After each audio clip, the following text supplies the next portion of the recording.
성령 마리아에게 하시고 본디오 빌라도에게 고난을 받으사 십자가에 못 박혀 죽으시고 장사된 지 사흘 만에 죽은 자 가운데서 다시 살아나시며 하늘에 오르사 전능하신 하나님 우편에 앉아 계시다가 저리로서 산자와 죽은 자를 심판하러 오시리라. 성령을 믿사오며 거룩한 공예와 성도가 서로 교통하는 것과 죄를 사하여 주시는 것과 몸이 다시 사는 것과 영원히 사는 것을 믿사옵나이다. 아멘. 찬양하신 뒤에 기도하시겠습니다.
주님의 은혜인 줄 우리가 믿습니다.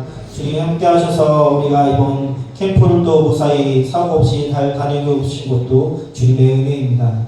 하나님, 우리가 매일 삶 가운데 주님께 감사하고 살아야 할 텐데 그러지 못할 때가 너무 많습니다. 주님 함께 하셔서 우리 삶이 감사 말씀을 넘치는 삶이 될 수 있도록 주님 우리를 인도하여 주옵소서. 예배 중에 주께서 함께 하실 줄 믿습니다. 돈초에 전쟁과 이 기근이 충돌하고 있고 주님 그 가운데서 사람들의 욕심과 이기심을 우리가 바라볼 수 있습니다. 주님 함께 하셔서 이 모든 세계 가운데 주께서 함께 하셔서 욕심이 있는 자 그리고 이 전쟁이 빨리 끝날 수 있도록 주님 인도하여 주시고 우리는 욕심이 없이 하나님 말씀대로만 살아갈 수 있는 모든 성도가 될 수 있도록 주님 인도하여 주옵소서.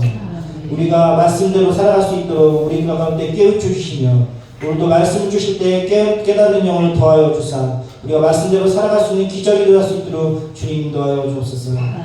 그래서 이 악의 세력이 이 땅 가운데 발붙이지 못하고 이 나라 가운데 발붙이지 못하며 이 교회와 우리 가정 가운데 발붙이지 못하게 할 수 있도록 주님 우리 가운데 성령을 인도하여 주옵소서. 예배 가운데 주께서 함께 하시고 있습니다. 우리가 말씀을 전하고 들을 때마다 주께서 함께 하시고 있고 살아계신 예수 그리스도로 기도했습니다.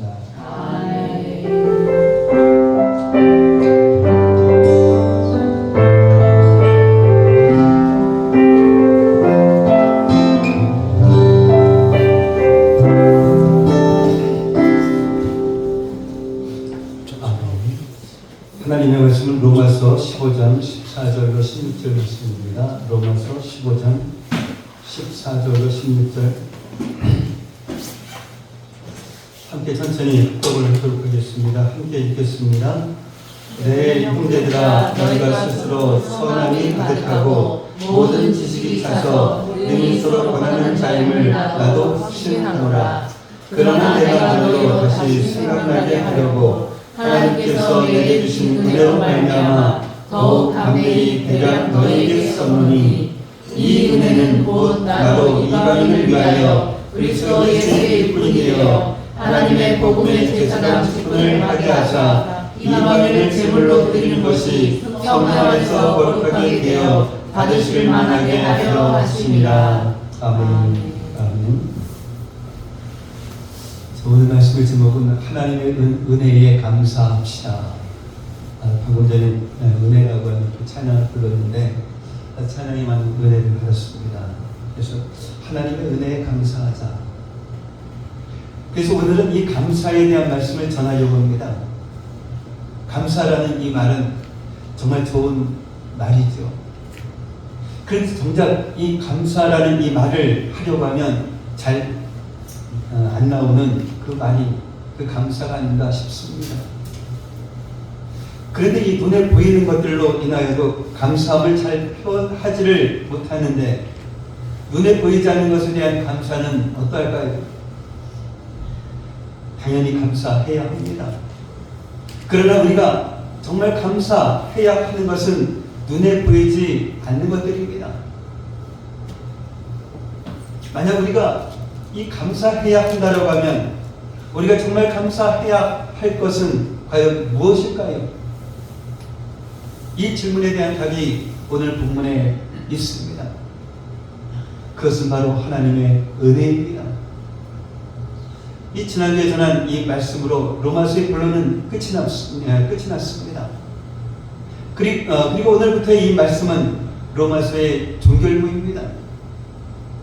이 종결부에서 바울은 자신이 왜 로마 교회에 편지를 썼는지에 대해서 앞으로 로마를 방문할 계획에 대해서 그리고 16장에 들어가서는 한 사람 한 사람의 이름을 언급하면서 인사를 합니다. 오늘 본문 14절 말씀을 보면 바울 사도는 이 로마 교회를 아주 칭찬합니다. 비록 로마 교회 안에 이 갈등이 있었지만 로마 교회는 선함이 가득하고 또한 지식이 차서 능히 서로 권하는 그런 교회였기 때문입니다. 그러면서 바울 사도는 자신이 로마 교회에 편지를 쓰게 된 이유에 대해서 15절에서 말씀합니다. 바울 사도는 하나님께서 자신에게 주신 그 은혜를 로마 교회의 성도들과 나누고 싶었습니다. 그리하여 로마 교회 성도들이 하나님의 은혜를 깨닫고 복음의 감격을 회복하기를 원했던 것입니다. 이것이 바울이 로마서를 썼던 그 이유인 것입니다. 로마서 15장 14절 이하의 말씀에서 우리가 마땅히 감사해야 할 것이 무엇인지를, 성도에게 있어 가장 중요한 감사가 무엇인지를 오늘 본문이 말씀하고 있기 때문입니다. 그러면 이 하나님의 은혜를 말씀하고 있는데 그 은혜가 무엇일까요? 이 받을 자격이 없는 자가 말로 다 할 수 없는 아주 큰 선물을 공짜로 받는 것입니다. 그것이 무엇입니까? 구원입니다. 예수님을 만난 이후로 바울은 하나님께서 자신과 같은 죄인을 구원하셨다는 이 은혜에 감격하며 살았습니다. 그 은혜가 얼마나 크고 놀라운지 자신의 그 생명까지도 아끼지 않고 예수님을 위해서 살았습니다. 누군가가 바울 사도에게 당신의 첫 번째 감사 제목이 무엇입니까? 라고 물어보았다라고 하면 바울 사도는 조금도 주저하지 않고 이렇게 대답했을 것입니다. 하나님의 은혜이지요. 나 같은 죄인을 구원해 주신 하나님의 은혜이지요. 사랑하는 성도 여러분, 무엇을 감사해야 할지 고민이 되시는 분이 있습니까? 아무리 생각해 보아도 나는 감사할 것이 없다라고 말입니다. 이 감사라고 하는 단어를 들으면 이 마음이 불편해지는 사람들도 있습니다. 이런 상황에서 어떻게 감사할 수 있느냐라고 말입니다. 아직까지 예수님을 만나지 못한 그분이라면 그럴 수도 있습니다. 하나님의 은혜를 모르는 분이라면 그럴 수 있습니다. 그러나 예수님을 믿는 사람이라면 무엇을 감사해야 하는지 고민해서는 안 됩니다.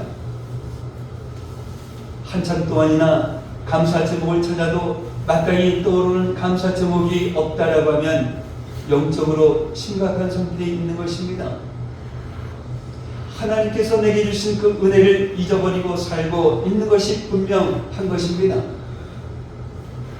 혹시 우리 중에 그런 사람이 한 사람이라도 있다라고 하면 오늘 예배를 통해서 하나님께서 메마른 이 심령을 만져주시고 감겨진 믿음의 그 눈을 활짝 열어주시기를 기도합니다. 그리하여 하나님이 내게 주신 그 은혜가 얼마나 크고 놀라운 것인지를 깨닫고 감사가 회복되고 구원의 기쁨이 회복되기를 바랍니다. 이 성경은 우리가 모두 죄 아래에 있다라고 말씀합니다. 죄 아래에 있었다라고 하는 것은 하나님의 그 심판 아래에 있었다라는 말씀입니다. 히브리서 9장 27절 말씀 한번 보겠습니다. 읽겠습니다. 한번 죽는 것은 사람에게 정해진 것이요 그 후에는 심판이 있으리니. 아멘. 이 육신의 사망뿐만 아니라 영원한 사망을 언도받았다라는 이 말씀입니다. 만약에 여러분이 어떤 사람에게 이 아름다운 꽃을 선물로, 꽃다발을 선물로 받았다라고 합시다. 그러면 어떻게 하겠습니까? 집에 가서 이거 벽에 걸어놓거나 아니면 그 화병에 꽂아 놓을 것입니다. 처음엔 그 꽃에서 나는 그 향기가 너무 좋습니다. 그럼 여러분들에게 묻겠습니다. 이 꽃이 살았습니까? 죽었습니까? 이렇게 예쁘게 피어있고 진한 향기가 나고 그러니 살아있다라고 말할 수도 있을 것입니다. 그러나 그 꽃은 살아있을 수가 없습니다. 왜 그렇습니까? 나무에서 달렸거나 흙에서 뽑혔기 때문입니다. 그렇다라고 죽었다라고 말할 수도 없습니다. 완전히 시들어 버렸다라고 하면 죽었다라고 말할 수 있을 텐데 정말 이렇게 아름답게 피어 있으니까요. 썩은 냄새가 나는 것이 아니라 향기가 나니까요. 정확하게 말한다고 하면 이 꽃은 죽어가고 있는 것입니다. 다른 말로 하면 사형 선고를 받은 것입니다. 이 꽃은 떨어질 것이요 잎사귀는 말라버릴 것이기 때문입니다. 더 이상 아름다운 향기가 나지 않을 것입니다. 반드시 죽을 것이기 때문입니다. 어떤 꽃은 며칠 만에 완전히 죽어버릴 것입니다. 어떤 꽃은 몇 주 갈 것입니다. 몇 주 차이는 있을지 모르겠지만 나무에서 잘려나간 이 꽃은, 땅에서 이 뽑힌 이 꽃은 그 즉시 사형 선고를 받은 꽃입니다. 결코 살 수가 없습니다. 이 꽃을 예를 들었지만 이것이 바로 죄 아래에 있었던 우리의 운명이었습니다. 이렇게 살아있으니 죽었다는 말은 어울리지 않습니다. 이 몸도 건강하고 육신의 아름다움도 있고 세상에서 잘 나가고 있는 그런 사람에게 당신은 죽은 사람입니다 라고 말한다라고 하면 아마도 저는 미쳤다 라고 말할 것입니다. 그러나 죄 아래에 있는 자들은 모두 사형 선고를 받은 자들입니다. 히브리서에서 말씀하고 있는 것처럼 이 죽음을 향해 걸어가고 있는 것입니다. 그리고 그 죽음 뒤에는 영원한 사망의 심판 또한 지옥의 심판을 향해서 걸어가고 있는 것입니다. 우리가 이 며칠 뒤에 죽을지, 몇 년 뒤에 죽을지, 아니면 몇십 년 뒤에 죽을지는 모르지만 어느 누구도 피해갈 수 없는 그런 운명입니다. 여기에 대해서 부인할 수 있는 사람은 아무도 없습니다. 이것이 죄 아래에 있는 모든 사람의 운명입니다. 정말 이 모든 사람이 시한 후에 그 인생을 살고 있는 것입니다. 죽는 날을 아느냐 모르느냐의 그 차이는 있겠지만, 어디에서 어떻게 죽을 것인지에 대한 차이는 있겠지만, 죄 아래에 있는 이 사람이 마지막 할 곳은 정말 똑같습니다.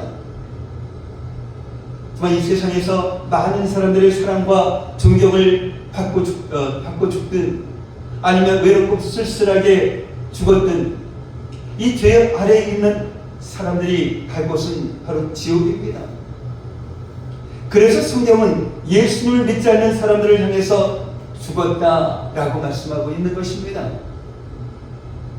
왜냐하면 하나님께서 사형 선고를 내리셨기 때문입니다. 하나님께서 내린 이 사형 선고는 어느 누구도 피할 수 없는 것입니다. 바로 이것이 우리 모두의 운명인 것입니다.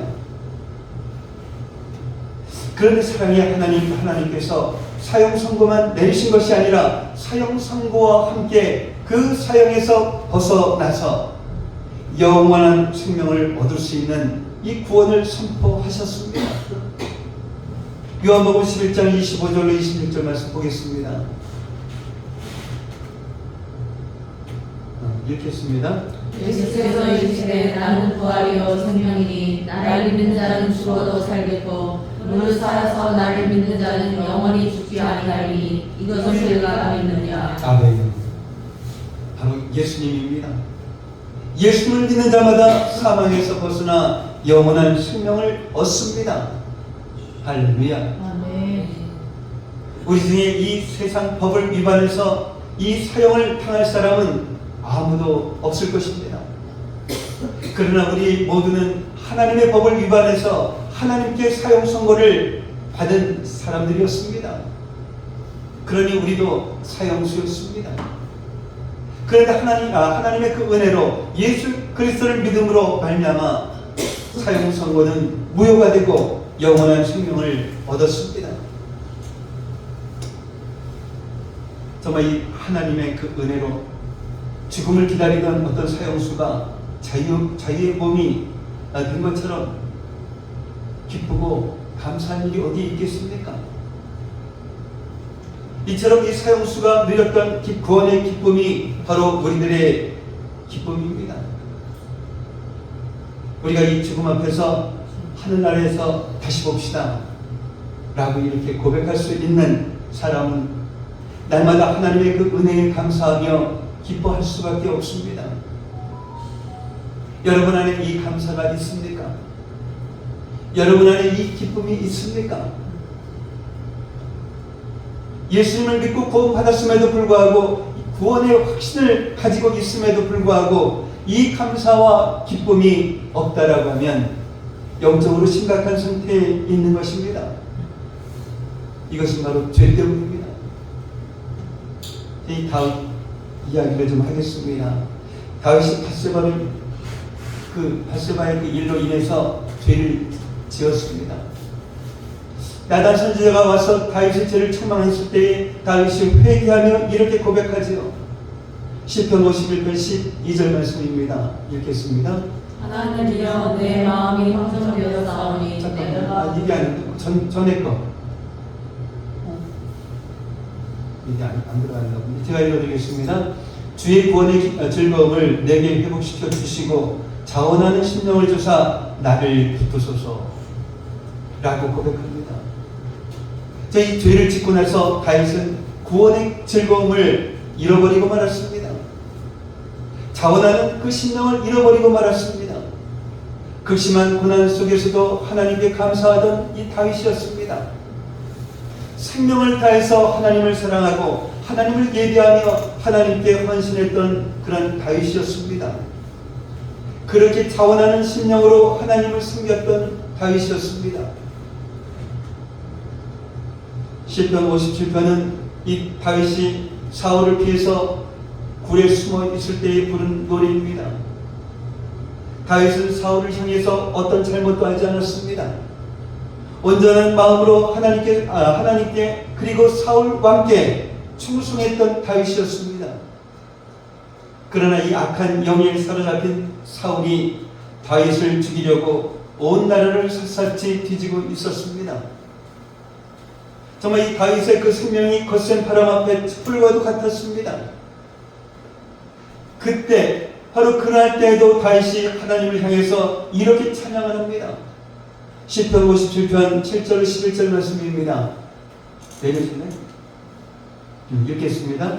하나님이여 내 마음이 확정되었사오니 내가 노래하고 내가 찬송하리이다. 내 영광아 깰지어다. 이파야 수금아 깰지어다. 내가 새벽을 깨우리로다. 주여 내가 민중에서 주께 감사하며 문나라 중에서 주를 찬송하리이다. 하나님이여 주는 하늘 위에 높이 들리시며 주의 영광이 온 세계 위에 높아지기를 원하나이다. 아멘. 어떻게 이 다윗은 죽음이 눈앞에 있는 이러한 상황에서도 이러한 감사를 올려드릴 수가 있었을까요? 어떻게 다윗은 이런 찬양을 올려드릴 수 있었을까요? 바로 하나님과 함께 했기 때문입니다. 사울을 피해서 굴에 숨어있던 다윗은 혼자가 아니었습니다. 임마누엘의 주님께서 함께 계셨기 때문입니다. 주님께서 다윗의 구원자가 되셨고 또한 생명의 반석이 되셨기 때문입니다. 이 고난의 때가 지나가고 이제 더 이상 다윗은 사울에게 쫓기는 그러한 신세가 아니었습니다. 언제 죽을지 모르는 그러한 극심한 고난 속에서 사는 그러한 신세도 아닙니다. 이제 다윗은 왕이 되었습니다. 그것도 주변의 모든 적국을 굴복시키고 어느 나라도 넘볼 수 없는 가장 강성했던 이스라엘의 왕입니다. 사울 왕에게 쫓겨서 숨어있던 이 굴과는 비교할 수 없는 호화로운 이 왕궁에서 살고 있습니다. 그런데 이상합니다. 왕궁에 있던 이 다윗과 굴에 숨어있던 이 다윗은 도무지 비교할 수 없는 말 그대로 하늘과 땅 차이인데 왕궁에 있던 이 다윗보다 굴에 숨어있던 다윗이 더 행복하게 보이는 것은 왜일까요? 이 왕궁에 있던 사울에게는 구원의 즐거움도 없고 하나님을 향한 감사의 찬양도 없는데 굴에 숨어있던 다윗에게는 구원의 즐거움이 구원의 감사가 얼마나 컸던지 주여 내가 만민 중에서 주께 감사하며 문나라 중에서 주를 찬송하리이다 라고 노래하고 있었습니다. 바로 이것이 하나님의 은혜를 아는 자와 하나님의 그 은혜를 잊은 자의 차이입니다. 하나님의 그 은혜를 아는 자는 다윗처럼 굴에 숨어 있어도 감사할 수 있습니다. 그 큰 감사로 인하여 만민 중에서 감사하고 문나라 중에서 찬송할 정도입니다. 그러나 이 죄로, 그 죄로 인하여서 하나님의 그 은혜를 잊어버린 자는 다윗처럼 왕궁에 살아도 즐거움이 없고 감사가 없습니다. 더 이상 하나님을 예배하고 하나님을 섬기는 그런 기쁨이 없습니다. 사랑하는 성도 여러분, 우리의 문제는 다른 것이 아닙니다. 하나님의 그 은혜를 잊어버린 것입니다. 하나님의 그 은혜를 잊어버려서 더 이상 이 감사의 찬송을 부르지 못하는 자가 되어버린 것입니다. 그러니 왕궁 같은 곳에 살아도 남들이 모두 부러워하는 이 부귀 영화를 누려도 하나님의 은혜를 잊어버린 자는 불행합니다. 언제부터인가 날 구원하신 하나님의 그 은혜의 감사와 기쁨이 사라졌다라고 하면 어떤 죄가 하나님의 그 은혜를 가로막고 있는지 점검해 보아야 합니다. 그리고 회개해야 합니다. 회개하는 자에게 하나님은 놀라운 은혜를 약속하셨습니다. 우리를 구원하신 하나님의 그 은혜로 인하여서 감사하고 있습니까? 여러분 안에 이 구원의 기쁨이 있습니까? 그렇다면 여러분은 감사할 준비가 되어 있는 자들입니다. 이번 한 주간 동안 더 깊은 하나님의 그 은혜 속으로 들어가시기를 사모하십시오. 이 굴 속에 숨어있던 이 다윗이 불렀던 찬양이 여러분의 그 찬양이 되기를 기도하십시오. 그러면 하나님께서 여러분의 그 감사를 통해서 영광을 받으실 것입니다. 하나님의 그 은혜를 생각해도 감사가 나오지 않는 분이 있습니까? 하나님의 은혜 자체를 잊고 살아가는 분이 있습니까? 감사는 사라지고 불평과 원망과 짜증 속에 살아가는 분이 있습니까? 그렇다고 하면 이번 한 주간 동안 회개의 시간을 조용히 가져보시기를 바랍니다. 하나님의 그 은혜를 가로막고 있는 죄를 보여주시도록 기도하시기를 바랍니다. 그리고 하나님께서 보여주시고 깨닫게 하시는 그런 죄가 있다라고 하면 철저히 회개하십시오. 회개하면 하나님의 그 은혜가 깨달아집니다. 하나님의 그 은혜가 깨달아지면 감사하고 기뻐할 것밖에 없습니다. 이번 한 주간 동안 감사와 기쁨을 회복해서 돌아오는 주일에는 진정한 감사의 예배를 드릴 수 있기를 바랍니다. 정말 오늘 이 말씀을 보면 구원의 은혜와 함께 우리가 감사해야 할 또 한 가지가 있습니다. 오늘 본문 16절 말씀을 보면 바울 사도는 하나님께서 자신을 그리스도 예수의 그 일꾼으로 삼으신 은혜에 감사하고 있습니다. 하나님께서 자신과 같은 이 죄인을 구원해 주신 그 은혜도 감사한데 이런 죄인을 예수님의 그 일꾼으로 삼아주신 그 은혜가 참으로 감사하다라는 것입니다. 하나님께서 바울을 사도로 세우셨습니다. 바울이 자신을 그리스도 예수의 일꾼이라고 한 것은 바로 이것을 의미합니다. 그런 의미에서 이 바울과 우리는 다릅니다. 바울은 사도이지만 우리는 사도가 아닙니다. 바울 사도는 일평생 이방인을 위해서 복음을 전했습니다. 우리는 바울 사도처럼 일평생 세계 곳곳을 돌아다니며 복음을 전하는 사람들은 아닙니다. 그런 점에서도 이 바울과 우리는 다릅니다. 그러나 바울과 우리가 같은 것이 있습니다. 하나님께서 바울에게 복음을 전하는 그런 특권을 주신 것처럼 우리에게도 이 복음을 전하는 특권을 주셨다라는 것입니다. 정말 이 바울처럼 세계 곳곳을 돌아다니며 복음을 전하는 그런 사도는 아닐지라도 직장에서, 학교에서, 가정에서 하나님께서 심으신 대로 그 자리에서 복음을 전하는 예수님의 제자들입니다. 하나님께서 이 바울에게 복음의 제사장 직분을 맡기신 것처럼 우리에게도 이 복음의 제사장 직분을 맡기셨습니다. 베드로전서 2장 9절 말씀입니다. 보겠습니다. 읽겠습니다. 너희는 택하신 족속이요 왕같은 제사장들이요 거룩한 나라요 그의 소유가 된 백성이니 이는 너희를 어두운 데서 불러내어 그의 기이한 빛에 들어가게 하시니에 아름다운 너를 선포하게 하려 하시니라. 아멘. 예수님을 믿고 구원받은 사람이라면 누구나 전도에 대한 사명이 있습니다. 복음을 전하려는 예수님의 그 명령에서 제외된 사람은 한 사람도 없습니다. 그런 의미에서 전도는 모든 성도의 의무인 것입니다. 그러나 바울 사도는 복음을 전하는 것이 하나님의 그 은혜다라고 말씀하고 있습니다. 은혜가 무엇인지 앞에서 말씀을 드렸습니다. 받을 자격이 없는 자가 말로 다할 수 없는 큰 선물을 공짜로 받은 것입니다. 그래서 구원이 은혜인 것입니다. 바울 사도는 이 구원이 은혜인 것처럼 하나님께서 자신에게 이 복음의 제사장 직분을 맡기신 것도 은혜라고 고백하고 있는 것입니다. 구약시대에는 하나님께 택함받은 그런 사람만이 제사장이 될 수 있었습니다. 그래서 이 아론의 자손들만이 제사장의 직분을 감당할 수 있었습니다. 제사장은 하나님과 사람을 화목하게 하는 그런 일을 했습니다.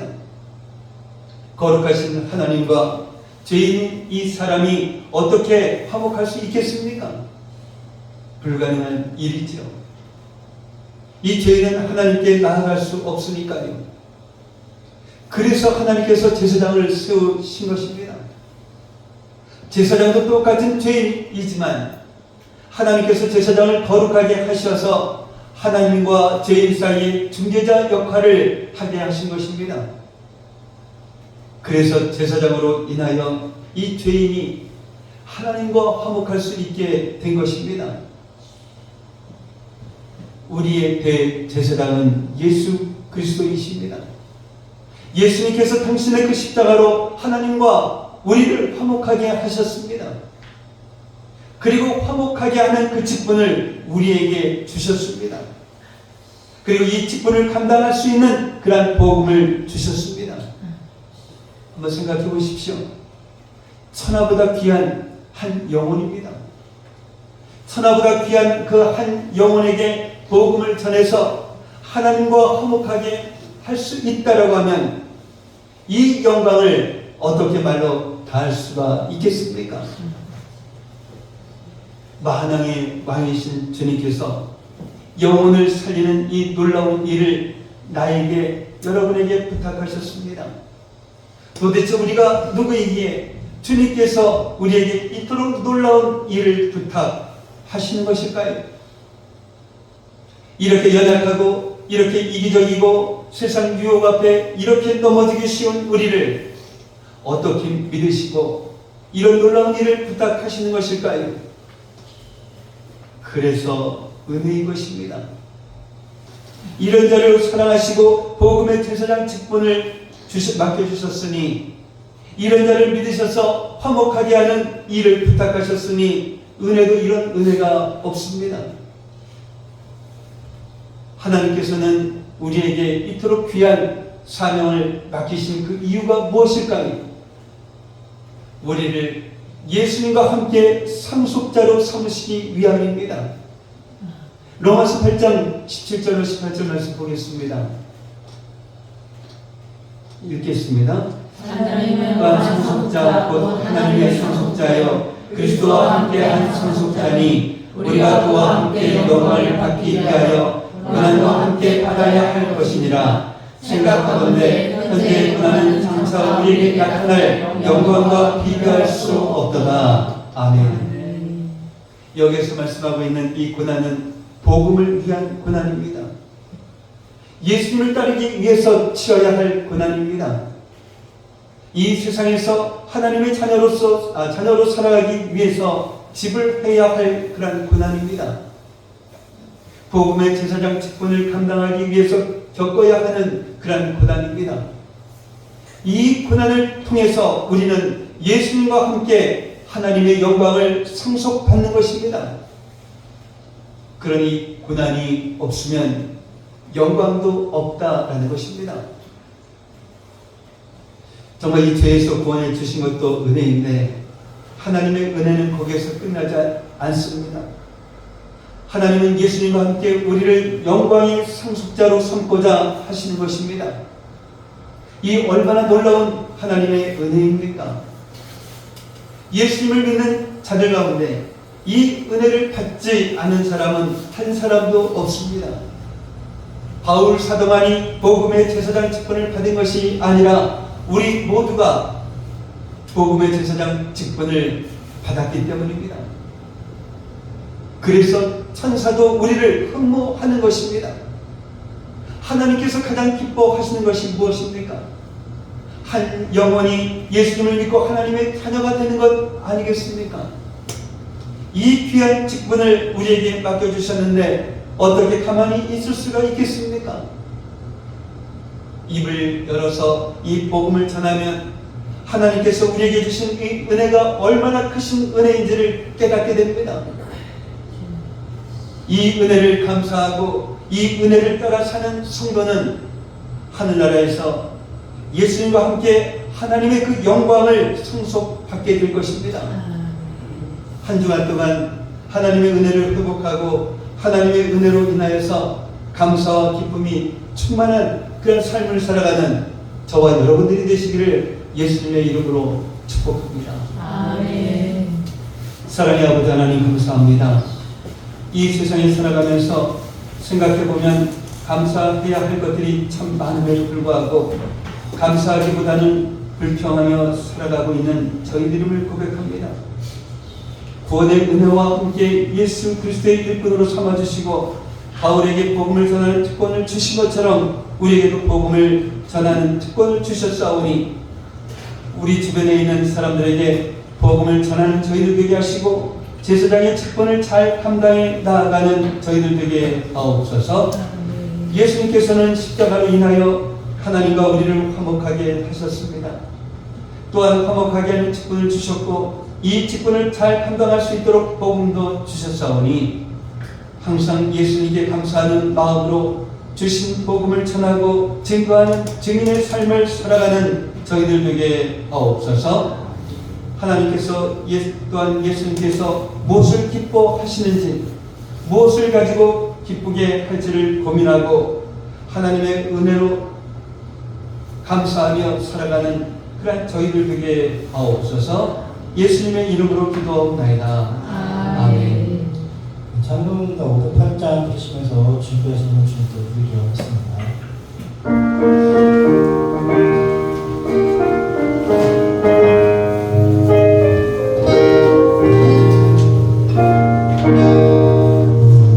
우리가 지금 나를 배워서 아련한 정부에 머자한 강이 세상 있을래 주 예수 위에서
오늘도 복되고 복된 날 주님 앞에 이렇게 나올 수 있는 저희들 되게 하시고, 또한 주님 앞에 몸과 마음을 들여서 예배를 드릴 수 있는 저희들 되게 하신 것 정말로 감사를 드립니다.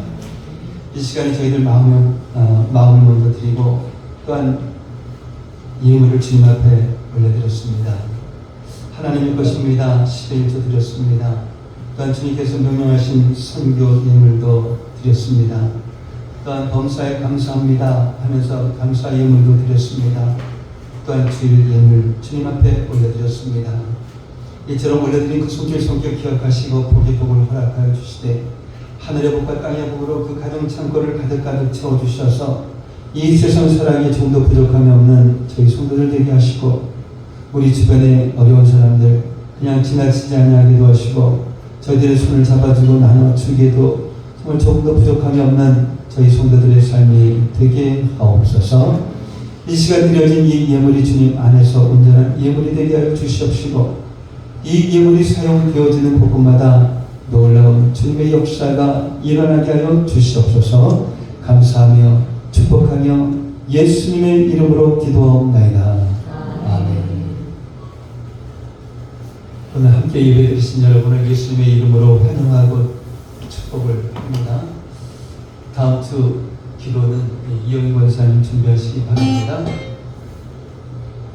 그리고 신년 신방 예배 계속해서 드립니다. 2월 3일날 토요일날은 황인순 권사님, 2월 17일날은 이간남 권사님 께서 있겠습니다. 다른 광고 없으시면 다같이 일어나셔서 찬송가 620장 부르시는 축복 소리를 마치도록 하겠습니다. 주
하나님 아버지의 무한하신 사랑하심과 내 자신을 성령님의 감화감동 충만 교통하시니 오늘 이 시간 하나님의 은혜에 감사합시다라는 제목의 말씀을 듣고 하나님의 은혜를 잊어버리지 않고 하나님의 은혜를 알고 그 은혜를 늘 기억하며 하나님을 찬양하며 감사하며 살아가는 믿음의 자녀들이 되리라 다짐하며 돌아가는 성도들 머리 위에, 성도들의 가정과 모든 생활 위에, 성도들의 직장과 사업장 위에, 그리고 공부하는 학생들 머리 위에 이제로부터 영원까지 함께 있을지어다.